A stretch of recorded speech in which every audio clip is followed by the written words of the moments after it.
Hi, welcome to Paybooks. In this video, we will see how to configure the leave applicability, which is part 5 of your leave configuration.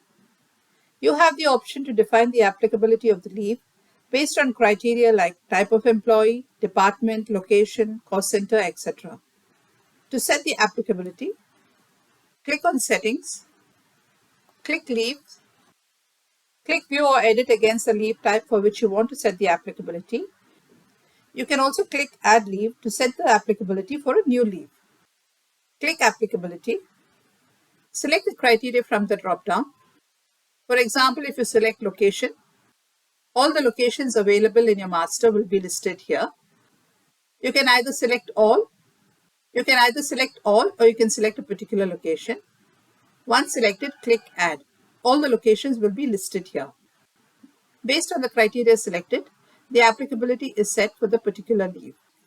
Click Save and your applicability is configured.